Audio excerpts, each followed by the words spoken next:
Hi everybody, it's Coach Ali, and today I want to share with you my top 10 tips for building size and mass, particularly if you're a hard gainer. Whether you're in bulk up phase or you classify as a classic ectomorph that can eat whatever you want all day and can't seem to put on a single kilogram, then these tips are for you.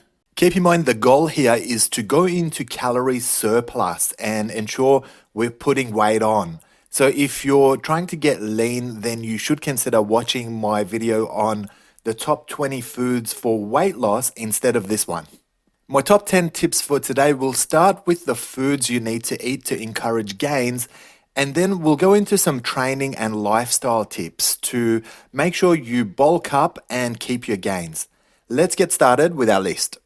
Red flesh fish or fatty fish typically contains double the calories of white flesh fish or lean fish.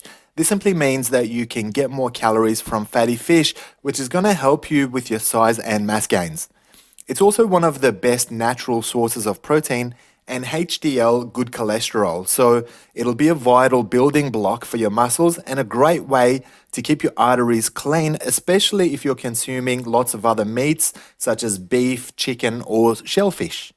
Adding raw nuts to your diet is a great way of promoting mass gains simply because nuts are very calorie rich. In fact, 100 grams of nuts typically contain around 600 calories, which is 6 times more than lean fish and even 3 times more than fatty fish.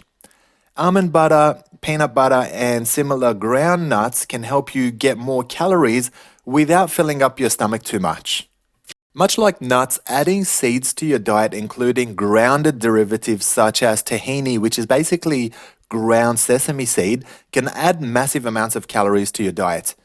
In fact, seeds are slightly more calorie rich than nuts, so they're an exceptional source of calories to help you bulk up. What's more, both seeds and nuts provide valuable amounts of dietary fat, clean carbs, and protein. Next, oats are a great calorie-rich source of carbs. Normally, you would have them drowned in hot water, which upsizes them and makes you full after eating a small amount. Today, we're going to focus on the opposite. We want to serve them dry or cold without water weight so that you can get more of them into you before filling up. You can potentially get your high-calorie oats through dry muesli, particularly if the muesli also contains dried fruits and nuts, both of which are high in calories. If you can eat these dry as a snack, then you'll be loading up on calories. It's normally easier to up your calories intake by drinking your calories. In this case, I'm referring to preparing protein shakes and having them as a beverage with your snack or your meal. In the example before, I mentioned adding oats-rich muesli as a snack. Now, how about we go one step further and wash it down with high-quality protein shakes? You could be looking at as much as 1,000 calories right there with adequate protein and clean carbs. Next, let's try to avoid alcohol. It's widely accepted that alcohol increases the stress hormone cortisol, which causes your muscles to break down. When you're trying to get those gains, you want to promote an increase in testosterone and a decrease in cortisol. So alcohol is going to be your enemy if you're trying to get quality gains. The other problem with alcohol, particularly wine and beer, is that they're full of low-density macro-poor calories. This is unlike the 5 foods I've mentioned above, which promote intake of high-density, high-quality calories to get those solid gains. While we're on the topic of hormones, it's a good idea to see your physician and get your hormones checked. When your hormones are out, particularly if you're low in testosterone and showing signs of elevated cortisol and estrogen, then this can explain why your physique isn't developing adequately and why you're not getting those gains. Next, let's lift heavy with minimal rest breaks. Remember that a short, intense session of weights training with minimal breaks will promote muscle hypertrophy much more than prolonged sessions with lots of lengthy breaks. To get your muscles in that anabolic state, you need to push them hard for a short burst, then feed them and then rest them. Now, I'm not talking about doing 3 or 4 rep sets like a powerlifter. I'm talking about training like a bodybuilder.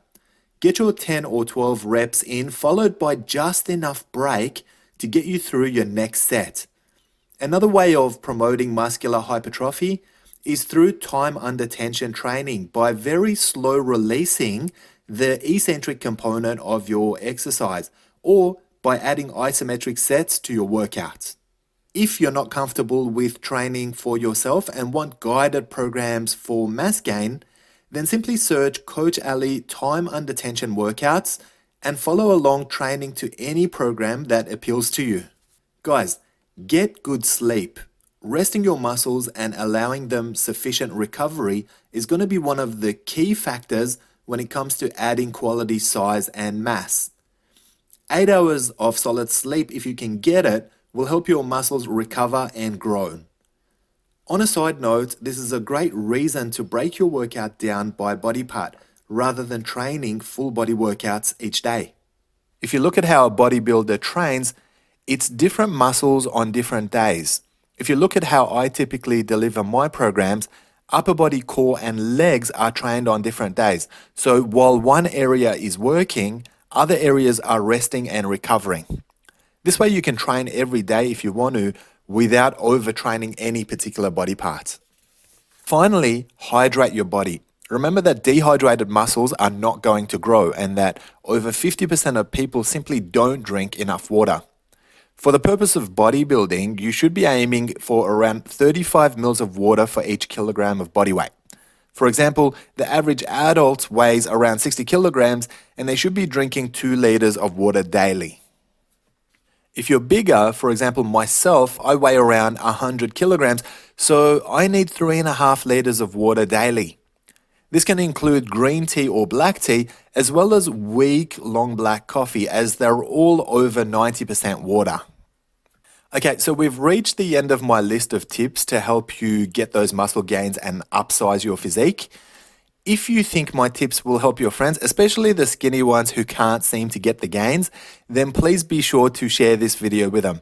Lastly, don't forget to hit that subscribe button and get access to over 1,300 high-definition train-along workouts.